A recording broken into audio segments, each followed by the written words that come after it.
Does your house creak and moan at night? Everyone has experienced that moment in childhood.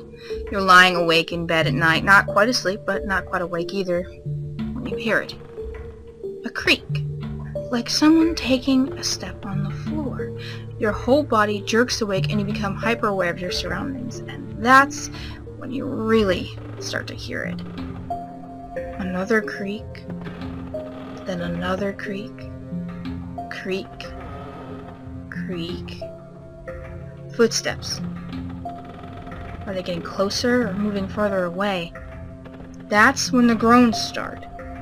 It sounds like the house is about to collapse right on top of you and see whatever's inside with you forever. So you cry and run into your parents' bedroom. They hug you, calm you down, and tell you that it's just the house settling. They dry your tears, tuck you back in, kiss your forehead goodnight, and turn the lights off. And you go back to bed. And the next time you hear the groans and the creaks, you take comfort in what your parents told you. It's just the house settling, you repeat to yourself over and over again. But that raises the question. Have you ever heard the house settling during the day? Have you ever once heard the unique moans and groans your home makes at night while the sun still shines?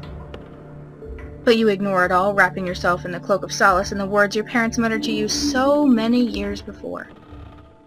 It's just the house settling. Just the house settling. Then one day, you have your own children, and they run into your bedroom, crying about a monster in the house. Tired and wanting to go back to sleep, you mindlessly repeat the same mantra your parents told you. It's just the house settling. The whole while, you try to ignore the twisting in your gut every time you hear the same sounds, which only seem to come out at night. The same sounds which have stalked you since your own childhood. That leaves one last question. When an infant dies without warning in his crib, they call it sudden infant death syndrome.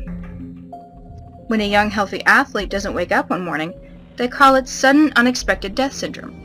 But when a senior citizen dies, call it natural causes. The last question is this.